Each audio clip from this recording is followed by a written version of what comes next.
कि धर्म और आध्यात्म में क्या फर्क है? क्या भगवान में विश्वास किए बिना भी आध्यात्मिक जीवन जिया जा सकता है? और युवा किसे अपनाए, धर्म को या आध्यात्म को? वास्तव में इसे समझने के लिए पहले ये जान लेना जरूरी है कि आध्यात्मिक होने का अर्थ क्या है। आध्यात्मिक होने का अर्थ है आत्मा से, स्वयं से संबंधित हो जाना। ये समझना कि आप केवल शरीर नहीं है, आप आत्मा है, चैतन्य आपके भीतर है। ये शरीर तो आता है, चला जाता है, लेकिन चेतना सदैव है, शाश्वत है, उसका अंत नहीं होता है। तो अध्यात्म का एक ही उद्देश्य है कि पहली बात आप स्वयं को शरीर नहीं, चेतना या आत्मा के रूप में स्वीकार कर ले। और दूसरी बात, अध्यात्म का पूरा सार है यह जानने का प्रयास करना कि मैं कौन हूं। इस प्रकार गहरे में स्वयं से संबंध स्थापित करना और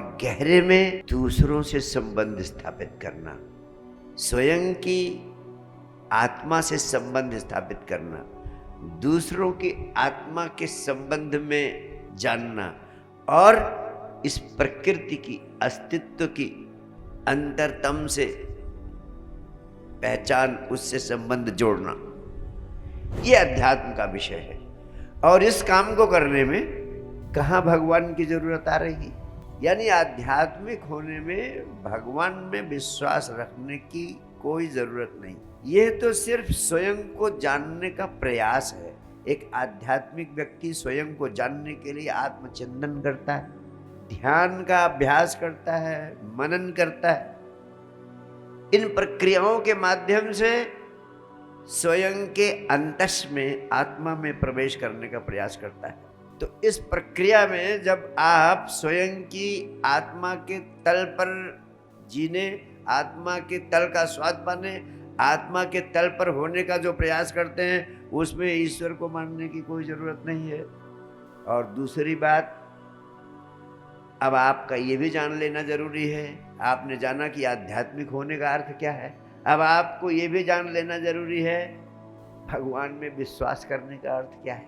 तो पहले तो यही जान लो कि भगवान है क्या। मेरे प्राणों का अनुभव और इस अस्तित्व के उपनिषद के ऋषियों का अनुभव, गीता और अष्टावक्र महागीता के संबुद्ध कृष्ण और भगवान अष्टावक्र के जीवन के संदेश का सार यही है कि परमात्मा कोई व्यक्ति नहीं है, परमात्मा शक्ति है। और इस अस्तित्व की ऊर्जा जिससे सब कुछ संचालित है, वही ईश्वर है, वही परमात्मा है। तो परमात्मा कोई व्यक्ति नहीं है सातवें आसमान पर बैठा हुआ। परमात्मा इस अस्तित्व में व्याप्त ऊर्जा है जो सर्वत्र व्याप्त है, सबको संचालित कर रही है, सबको संभाले हुए है।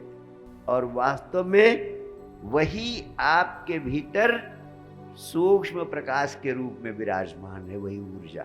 जैसे विद्युत ऊर्जा है वो इस बल्ब में भी है, उस बल्ब में भी है। दुनिया में जितने बल्ब जल रहे हैं, जितनी ट्यूबलाइट जल रही है, सब में वही है। वैसे ही वह परम चेतना सब जगह है, पौधों में, पत्थरों में, पहाड़ों में, नदियों में, झरनों में, व्यक्तियों में, पशुओं में, पक्षियों में, हर जगह वही चेतना व्याप्त है। इसीलिए अध्यात्म के वैज्ञानिक कहते हैं सर्वम खलु इदं ब्रह्म, यानी जो कुछ भी है ये संपूर्ण अस्तित्व उसी की अभिव्यक्ति है। और वो आपके भीतर चेतना के रूप में है, आत्मा के रूप में है। तो जो आत्मा के रूप में आपके भीतर है, अगर उससे संबंध जोड़ने की कला आपको आ जाए तो आत्मा से संबंध जोड़ लेना ही उस परमात्मा से संबंध जोड़ लेना है जो सूक्ष्म प्रकाश के रूप में सभी प्राणियों में विद्यमान है, संपूर्ण अस्तित्व में विद्यमान है। तो मूल चीज है क्या है? आत्मा से संबंध जोड़ लेना ही परमात्मा से संबंध जोड़ लेना है।